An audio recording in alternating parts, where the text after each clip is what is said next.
Welcome to America's Commercial Real Estate Show, your source for market intel, forecasts, and strategies. Hello, I'm Michael Bull. Thank you for being with us.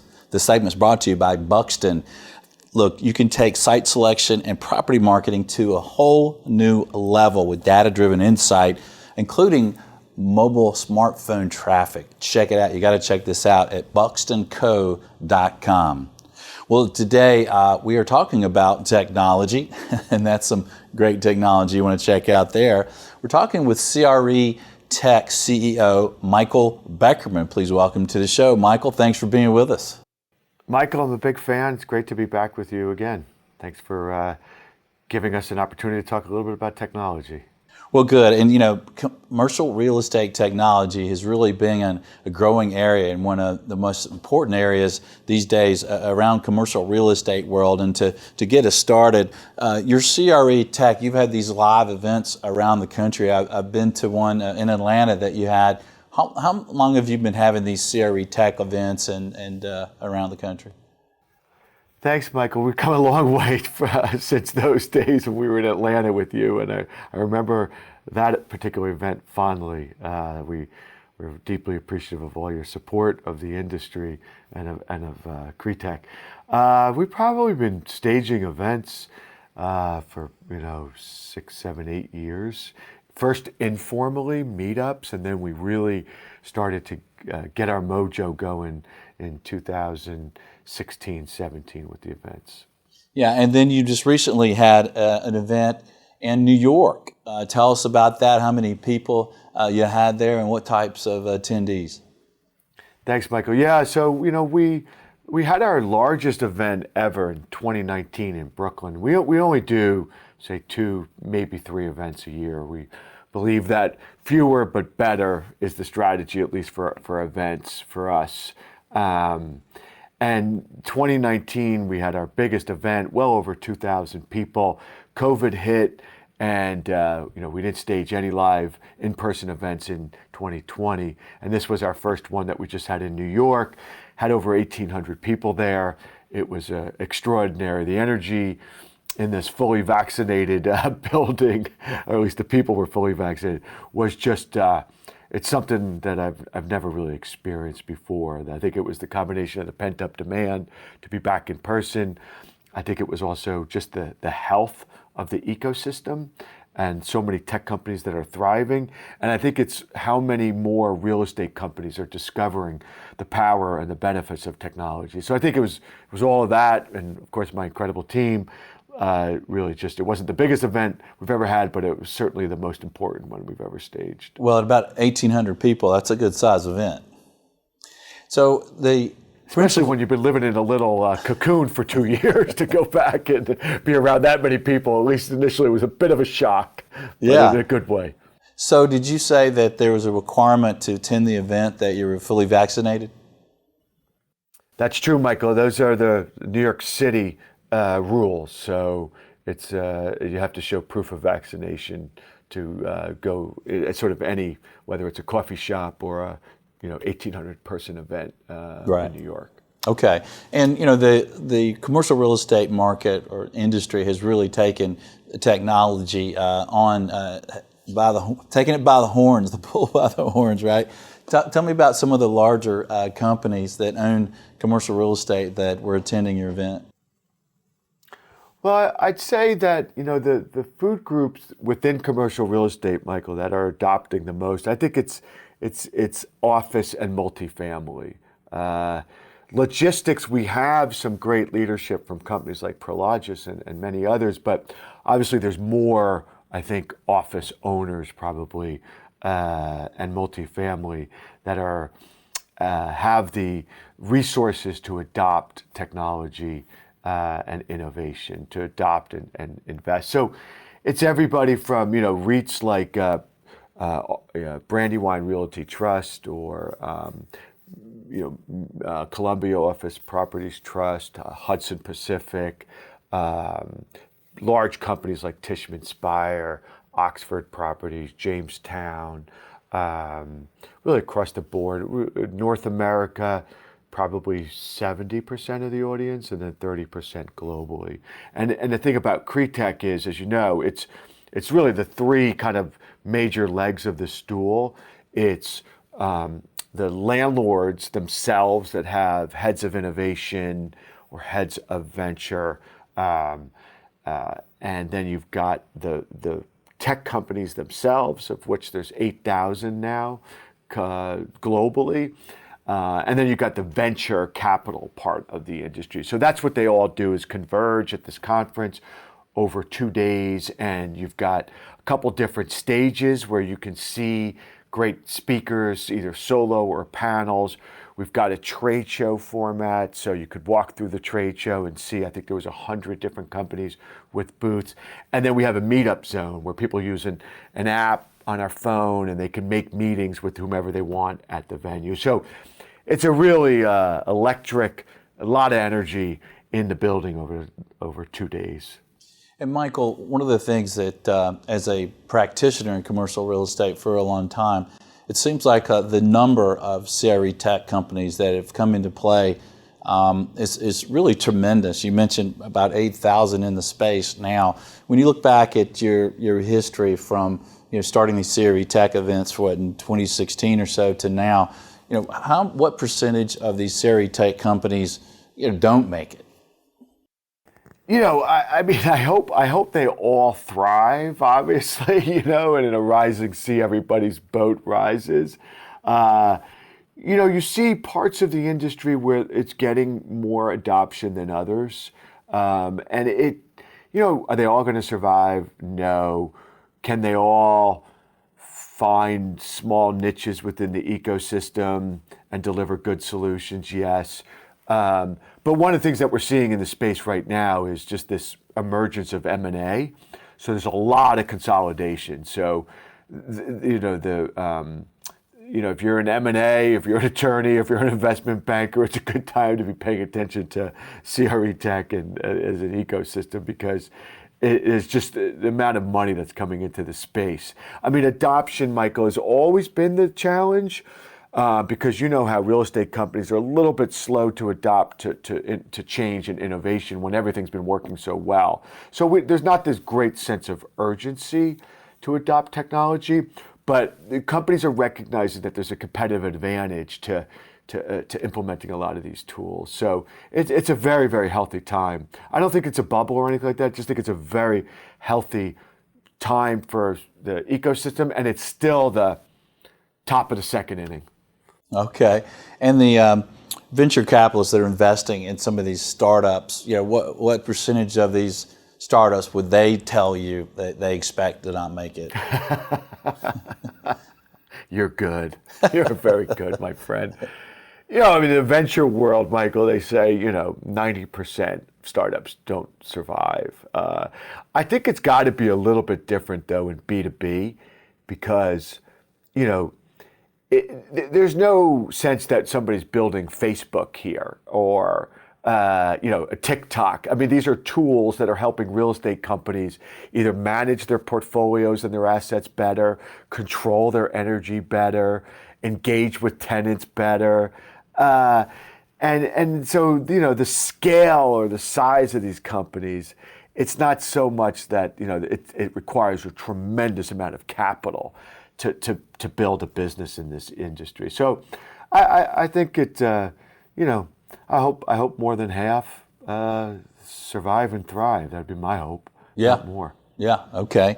And Michael, tell us about some of the areas where CREtech is growing. You mentioned, you have tenant experience, and then you have the sponsor side of working with, their investors. You have the building, structures. There's a lot of areas of commercial real estate, right? What are some of the areas where you're seeing some new growth? Great question, Michael. You think about, you've been in the industry, you're such a leader in the industry and so widely admired. You know how it works. And really, you can attack so much inefficiency in the real estate industry, whether it's on the brokerage side, how they track commissions, to how they market, how they close transactions on the ownership side. It's construction administration, it's it's on the energy side. We have companies on like Blackstone that were at the conference, and they're building these data portals that inform everything that they do. They don't buy or sell a building unless the data supports whatever decision the team is making. So it's really going throughout the entire ecosystem, and then of course tenant experience, tenant engagement. I think everything's kind of moving and scaling and growing, some more than other. The data part of the business, absolutely scaling. The marketplace side of the business, where you can buy and sell and transact, CoStar's making huge investments and in that space, VTSs as well, companies like CREtech, et cetera. Think about the Zillow of CRE. That's where that's all going. On the data side of the business, just extraordinary growth. When I think about what's kind of coming, I think it's construction tech is a big area that's getting a lot of traction and attention. I think there's going to be, hopefully, affordable housing tech as helping address some of these affordability gaps. And then I think on climate as well. And then I think one other one that I'm starting to see a lot of traction is property management. Again, just inefficient parts of the business where they can show an ROI to the landlord or the owner or the broker, you're gonna get some traction. Well, it's great to see the commercial real estate world get large enough that these great tech companies can come in here and actually have enough customers, right? Well, that's been the challenge, Michael. I mean, a lot of people that come in, as you can imagine, because you know the industry so well, they come into this industry, they don't know it. They say it's the largest industry on earth, right? Measured by global GDP. Oh my gosh, there's no technology here. There's no fintech ecosystem that's that as big as that. So it must be a hockey stick, and it doesn't work that way. The reason why the industry, we've talked about this, doesn't invest or underinvest in technology compared to other industries. Commercial real estate or the real estate industry typically reinvest about 1% in R&D and technology, where the rest of the industries, typically it's 3 to 5. It's not because they're archaic. It's because they haven't had to, because the industry works so well. It's an incredibly prosperous, thriving industry, real estate. So tech has been an outlier. I mean, you said to me previously, you're having one of your best years ever. So, and I know you're forward thinking, but there's a lot of companies that just think, you know what, things are going great as they are. But there's also great inefficiencies in the industry, and that's, I think, what people are attacking. Yeah. And one of the things that is important to commercial real estate owners today is climate, right? ESG and sustainability. What do you see for new technology related to climate? Well, thanks, Michael. For us at CREtech, we launched CREtech Climate as a separate platform just to focus on climate tech. So the ESG, the social part, the governance part, all really, really important. We're focused because we're a tech community on the tech part. And, and I'm 57. I've been in the real estate industry, commercial, 35 years, if not more. I never knew that the commercial real estate industry was the single biggest contributor of carbon emissions, more than any other industry.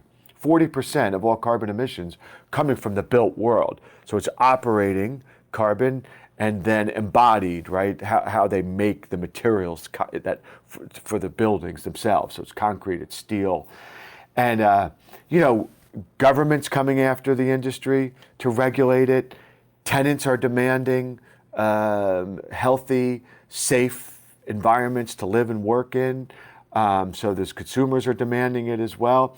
And you're going to see it on underwriting, insurance, and on the lending side. So all of this is converging on the built world. And my mission is, how do I get to the industry? How do I get them to adopt early to make this a priority? Because otherwise it's going to, I think it's going to shock the industry how painful it's going to be unless they get ahead of it and start to invest in climate technologies. And we're talking, steel, concrete, mass timber. We're talking about indoor air quality, glass, water. I mean, there's just so much that has to be done to make the built world more sustainable. And so, that's my mission, is how do I help to create an ecosystem that drives the industry to decarbonize with a sense of urgency.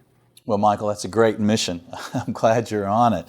And it ain't the easiest one. There are other ways, easier ways to make money. But just on that point, I've got some great friends on the venture side, Michael. They say that the climate tech will be the single largest venture opportunity in history, more than the Facebooks, the Amazons, the Microsoft. This because of the enormity of the problem. And then you think about the built world. Well, I think it's a phenomenal way to make, they say the world's first trillionaire will come from climate tech. Wow, that's interesting. Well, Michael, as a user of technology, how about some advice? Not a good one. How about some advice for our listeners and viewers related to considering technology and which technology they should invest in as far as a user, and maybe some tips for adoption? Michael, that's like the most important question. I thank you for asking it. So what I get is I'll get some landlords, some owners, small investors. It's irrespective of the size, and they'll come to the conference, and I try and be as accessible as I can. And they'll say to me, "How do I get started?" And it's tough because most, if you're Prologis, you've got an innovation team. If you're a big REIT, you've got an innovation team. Blackstone has an army. But that's not, as you know better than me, that's not the majority of who owns real estate in the world, North America in particular. It's usually smaller regional companies, and they don't have those resources. So what I say is, look at your organization and understand where you think the inefficiencies are. Is it accounting? Is it operations? Is it property management? And then, is it communicating with your investors? Is it reporting?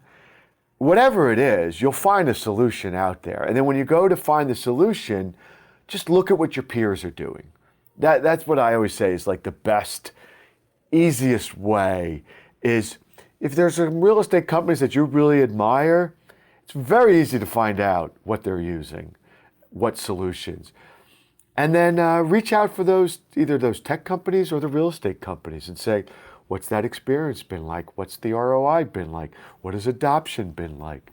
And you'll save a lot of headaches, because there's companies that have come before you that have taken the time, made the mistakes. So, you can avoid a lot of those mistakes by just following the path of others. Well, it's easy. So it's easy for you, maybe. You're in CREtech. How do they do that? How do they know what it's a bigger peer is using? What do the people selling the CREtech tell them? Yeah, you could go on to CREtech. You get our free newsletter every morning. You'll start to see the cadence of what companies are doing well. Again, Michael, like if you own an office building or a multifamily building, you say, what my problem is? The number one problem I have is my residents want to come in and out of my building, and they want to come touchless. So I need some building access solutions. And you could quickly find them, either a Google search or CREtech. We have a good directory. We have a good content, so you could see on we have a streaming platform where you'll see big landlords talking about which solutions they're using. The great thing about this industry, Michael, is it's very transparent, and the industry wants to help each other, and so it's not too hard to find. Or just email me. And what is your website, Michael? It's CREtech.com. It's simple, right? Right.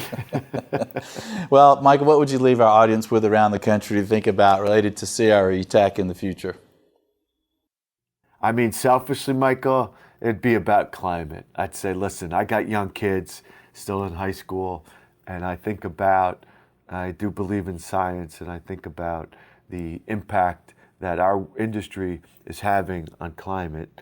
change, and we can be a catalyst to change the world. So I'm looking for more volunteers, more people who are passionate about it. The next generation, clearly, it's table stakes for them.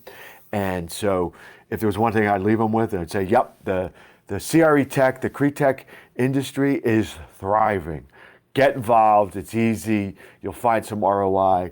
The climate sector needs more boots on the ground, and we need more people who care and are passionate about it, like I am, to join the community and help get the word out. And it's mission critical. So That's good. At least for me. And it's interesting that you used as an example touchless technology because that's a pet peeve of mine. I don't think I should be going in a nice office building and having to touch everything. Well, Michael, that's true. And I think about like what we saw at CREtech in New York was the technology that's like in office buildings and in multifamily and in warehouses, the data that these companies are collecting because they're monitoring everything. And I think there's a whole revolution that's going to happen in the workplace, and technology is going to be the thing that really drives a lot of these revolutions with hybrid work and just whether it's a touchless experience. And we talk a lot about the conference about the real estate industry needs to think about itself as not just being in the business to build something, get a lease in there, sign the lease, we'll see you when the lease is over. We need to think of ourselves as being the hospitality business, that these people that come through the building, they're our customers, every day. And what's the best way to create a sort of a very engaging hospitality type industry? It's technology. So I'll get off my soapbox now, but it's a great time to be in the industry. So I appreciate you giving me the opportunity to talk about it. Well, great. That's fantastic, Michael. I totally agree with you. You've got to treat your tenants like guests because that's what they are. And as we've seen from COVID, guest is a good word because they could leave as fast as they had gotten there, seemingly. Well, Michael, thanks for joining us. Thanks for being on the show, sir. Michael, I'm a big fan. You know that, and I appreciate the opportunity to talk about technology. Obviously, I'm very passionate about it, and I know you are as well. So thanks for giving us an opportunity to talk about some of the really exciting things that are happening and are hopefully going to happen. Excellent. All right. Well, thank you to Michael, and thank you for joining us around the country or around the world. We appreciate you sharing the show, and let us know what you think. Please do reach out to us. And until next week, be sure that you always lead, learn, and laugh, and join us for America's Commercial Real Estate Show.